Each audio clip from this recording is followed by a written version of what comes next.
Hey everybody, it's Brian again with another Java tutorial. Today I gave my class a challenge, um, and it involved two strings that are all just a jumbled mess of letters and numbers.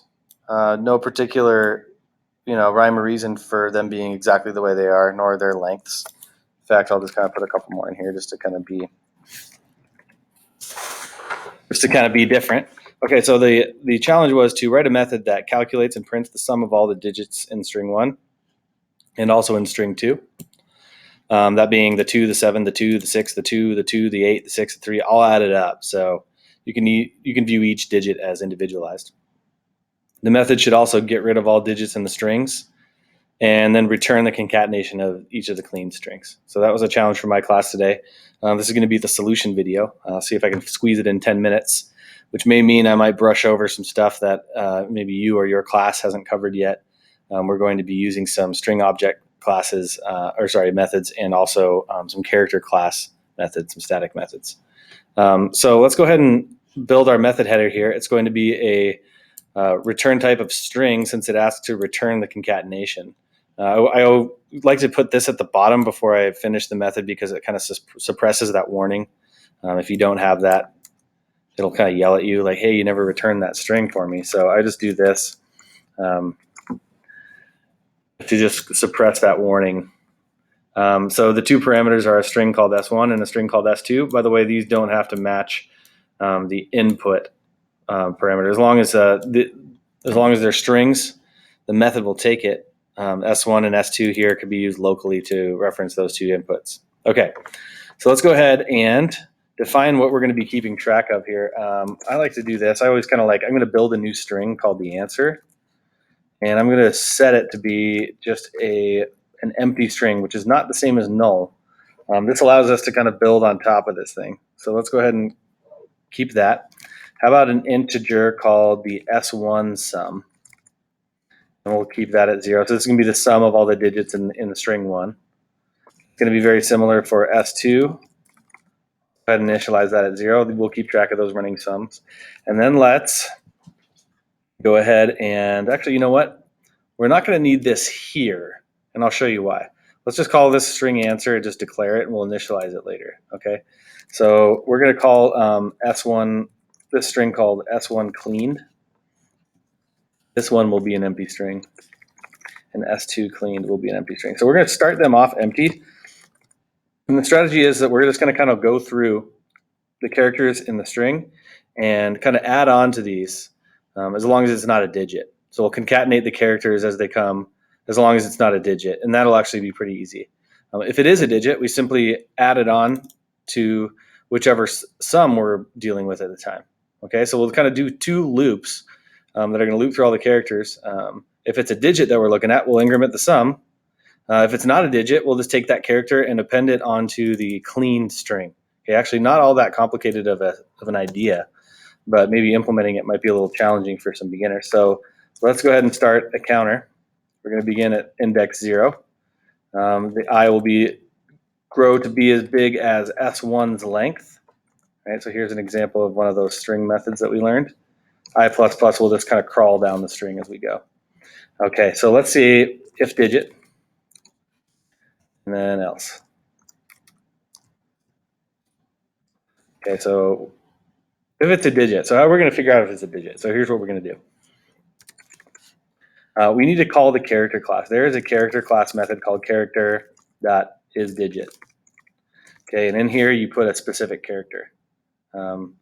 We need to, let's see, did I spell that wrong? Yes, I did. We need to put a particular character in here. What the character we're going to put in there is, it comes from string 1, and we like to look at we want to look at the character at, or the char at, whatever index we are in the loop. Okay, right. Let's see. Do I have too many now? What is this telling me? I don't need, or I'll see a statement expected after the second. Okay.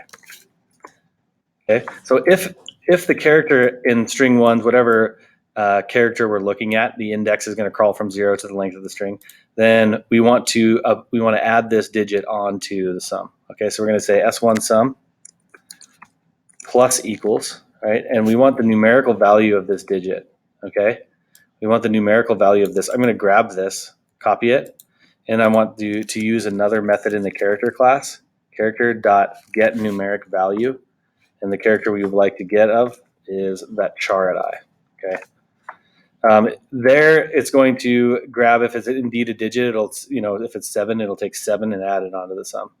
Otherwise, okay, what I'd like to do is append that character, right? The character, I want to add this onto the string S1 cleaned, okay? So S1 cleaned, totally not a capital there, plus equals the character that we're looking at.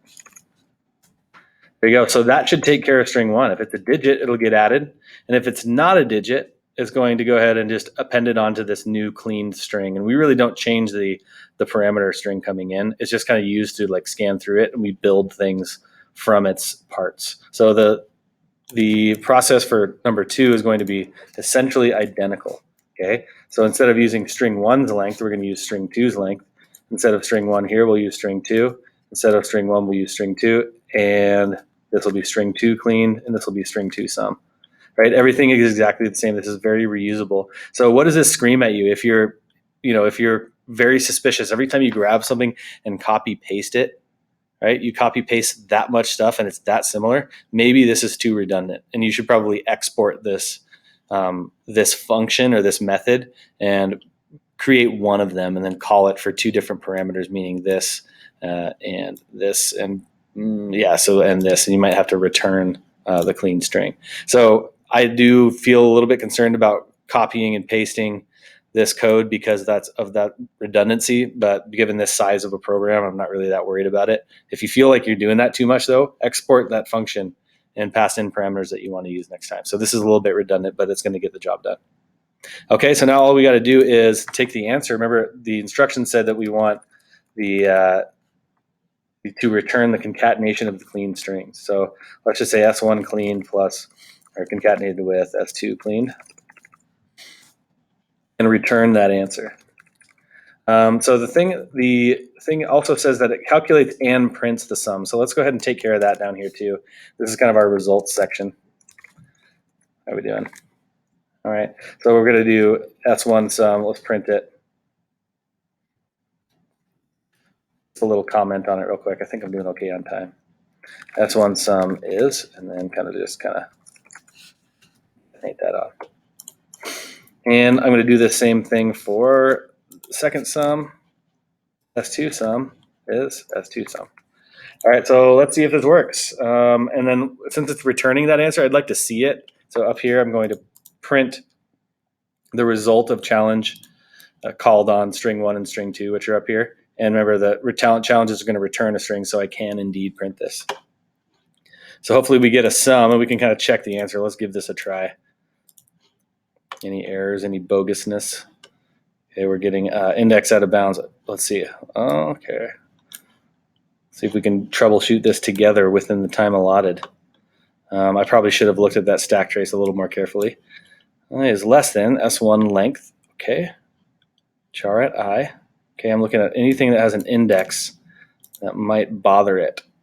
S2, I is less than S2 length. Char at I else S2. Okay, char at I. Okay, I'm going to look at the stack trace and see if I can troubleshoot this. It's probably something obvious, but I'm going to have to beat the clock here. So it's telling me at line 41 within the challenge method, I have a problem. So let's look at line 41. All right. So what do we have here? What's going on? So that's the index that it is not like, oh, you know what I did? I forgot to change this to S2, didn't I? There it is, okay? So since S2 is longer, you can kind of see, I was probably asking about something out here when I had S1 written, so that should probably fix it. Another sort of bogus side effect of copying and pasting. The sum of the digits in S1 is 38.